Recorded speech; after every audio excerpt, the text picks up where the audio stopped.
Assalamu alaikum students, hope you all are doing well. Welcome to my channel up to date. आज की इस video में हम start करने जा रहे हैं 8th क्लास की कंप्यूटर साइंस का चैप्टर नंबर 1 जिसका नाम है इमर्जिंग टेक्नोलॉजीज।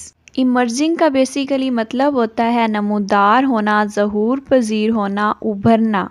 और टेक्नोलॉजी का मतलब होता है किसी भी चीज़ की साइंटिफिक स्टडी। वो इंडस्ट्री के बारे में हो सकता है, कोई मशीनरी हो सकती है, कोई सॉफ्टवेयर हो सकता है।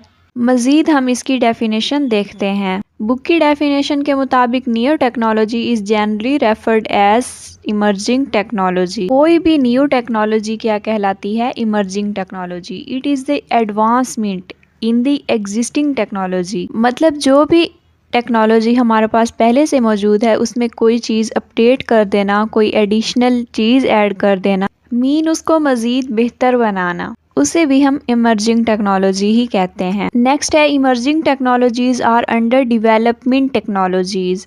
मतलब वही टेक्नोलॉजी जिसके ऊपर काम हो रहा हो, जो अपडेट हो रही हो रोज़ बरोज़। अच्छा, ये टेक्नोलॉजीज़ करंट टेक्नोलॉजीज़ मतलब जो मौजूदा टेक्नोलॉजीज़ हैं उनको रिप्लेस कर देती हैं फ्यूचर में, और हम इनको हर शोबे में यूज़ करते हैं, चाहे वो एजुकेशन का हो, इंफॉर्मेशन का हो, टेक्नोलॉजी का हो, मेडिकल का हो, ट्रांसपोर्टेशन का हो या फिर कम्युनिकेशन का। हर फील्ड में जो भी टेक्नोलॉजी है वो आए दिन बेहतर से बेहतर हो रही है। आप मोबाइल की ही एग्जांपल ले लें, रोज़ बरोज़ कोई ना कोई न्यू मॉडल आया होता है अपडेट होके।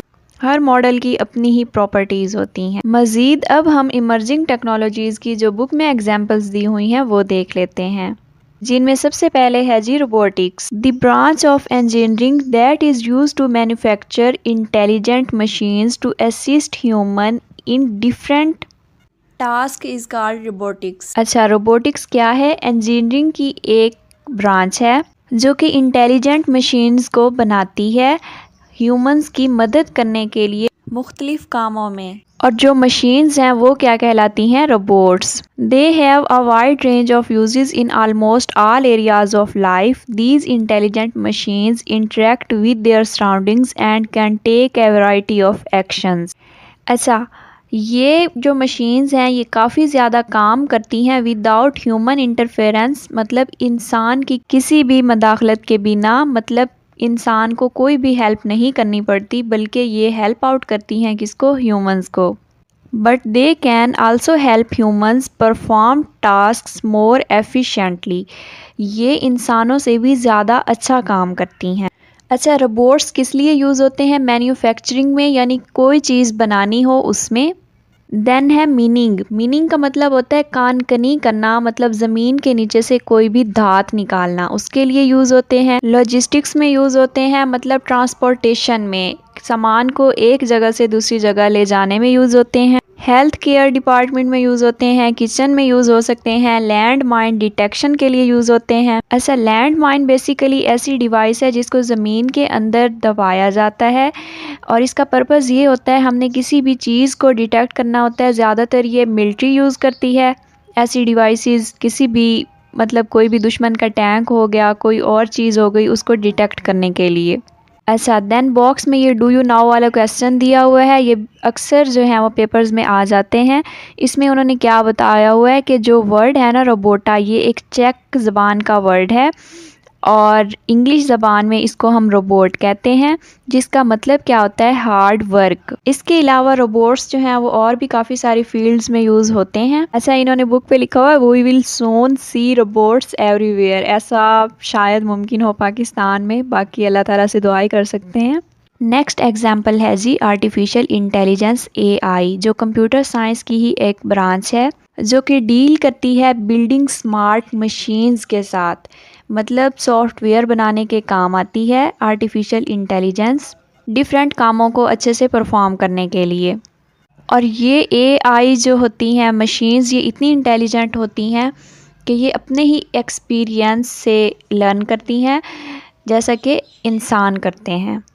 अच्छा, AI के एग्जांपल्स हैं फिर जिनमें आ रहा है सेल्फ ड्राइविंग कार्स हो गई, चैट बोट्स हो गया, मतलब चैट एप्लीकेशंस जो भी हम यूज़ करते हैं चैट करने के लिए, गेमिंग हो गया, marketing, social media, navigation control, Artificial intelligence will influence every field of life in the near future and will also lead towards the more inventions. उन्होंने कहा है कि नियर फ्यूचर जो आर्टिफिशियल इंटेलिजेंस है वो मुख्तलिफ इन्वेंशन या डिस्कवरीज़ में बहुत ज़्यादा हेल्प आउट करेगी।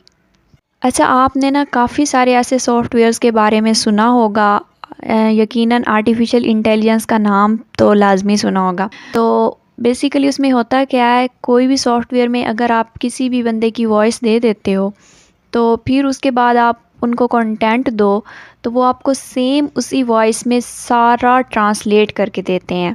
सेम आपको ऐसे लगता है कि ये वॉइस उसी बंदे की ओरिजिनल ही है।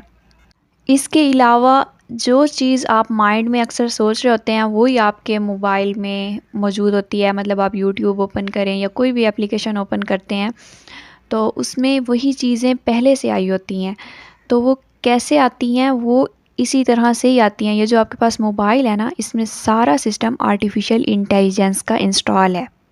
अगली एग्जांपल है जी सेल्फ ड्राइविंग कार्स। नाम से ही अंदाज़ा हो रहा है सेल्फ ड्राइविंग मतलब खुद ब खुद चलने वाली। ये ऐसी कार्स होती हैं जिसमें ड्राइवर की ज़रूरत नहीं होती, मतलब ड्राइवर लेस कार्स होती हैं। ऑटोनोमस व्हीकल्स होती हैं, किसी पे डिपेंड नहीं कर रही होती। ऑटोनोमस मतलब independent. Self driving car use a variety of sensors. इनमें काफ़ी ज़्यादा सेंसर्स लगे होते हैं such as thermographic cameras, radar, GPS and inertial measurement units to observe their surroundings and identify appropriate navigation paths। इस कार के अंदर जितने भी सेंसर्स यूज़ होते हैं उसके थ्रू ये अपनी सराउंडिंग को ऑब्जर्व करती है और इस तरह से इन्हें पता चल जाता है कि इनका नेविगेशन करेक्ट पाथ जो है वो कौन सा है, इन्होंने किस रास्ते पे जाना है। आगे एग्जाम्पल है जी सेल्फ ड्राइविंग ऑटोमोबाइल की, जो कि है गूगल वेमो एक्सपेरिमेंट। अच्छा, गूगल वेमो बेसिकली यूके बेस कंपनी है जो कि सेल्फ ड्राइविंग कार्स बनाती है। It is almost totally autonomous मतलब टोटली इंडिपेंडेंट। नेक्स्ट एग्जांपल है 3D इमेजिंग। एक ऐसी टेक्निक है जिसके ज़रिए इमेज को डेप्थ प्रोवाइड की जाती है। Simple images are created on 2D plane with height and width, whereas 3D imaging gives the third dimension of depth to the image also. उन्होंने कहा जो सिंपल इमेज बनती है वो 2 डायमेंशंस में बनती है, मतलब उसकी हाइट आती है इमेज की और विड्थ। लेकिन जो 3D इमेज होती है वो एक तीसरी डायमेंशन भी प्रोवाइड करती है, यानी तीसरी डायरेक्शन भी प्रोवाइड करती है इमेज को, जिससे ऐसा लगता है कि जो इमेज हमने कैप्चर की है वो बिल्कुल रियल है। आगे इसकी कुछ एप्लीकेशंस हैं, मतलब 3D इमेजिंग यूज़ कहाँ पे होती है, जिसमें सबसे पहले है जी कंप्यूटेड टोमोग्राफी सीटी। अच्छा, सीटी बेसिकली है क्या? आपने अक्सर डॉक्टर से सुना होगा कि इस पेशेंट का सीटी स्कैन करवाएं। अच्छा, इसमें होता क्या है, एक्सरेज जो होती हैं वो इंसान की बॉडी के गिर्द मूव करवाई जाती हैं और फिर उनको डिटेक्ट किया जाता है और उस पार्ट की इमेज बनाई जाती है और पता चलता है कि बॉडी के इस पार्ट को क्या मसला है।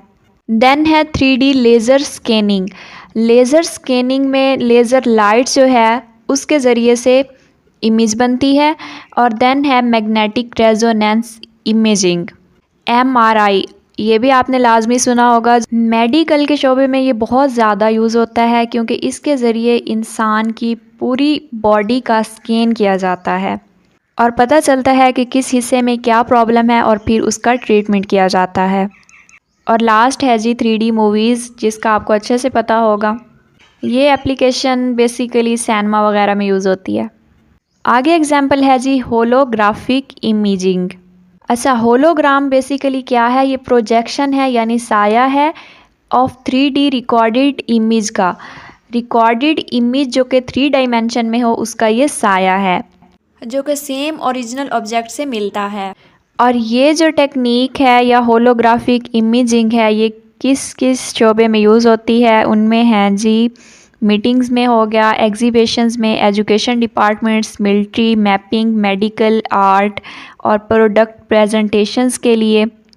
आपने ऑनलाइन शॉपिंग के लिए अक्सर दराज ऐप या बहुत से ऑनलाइन पेजेस और भी हैं, उन पे इमेजेस देखी होंगी चीज़ों की।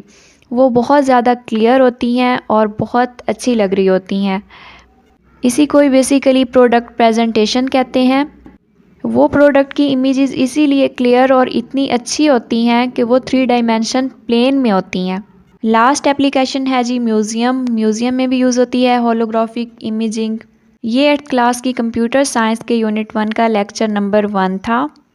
लेक्चर नंबर 2 भी इंशाल्लाह मैं बहुत जल्द अपलोड कर दूंगी इसी चैनल पे, so stay tuned. Next video तक के लिए अल्लाह हाफिज़। और अगर वीडियो अच्छी लगे तो लाइक, शेयर और चैनल को लाजमी सब्सक्राइब करना है।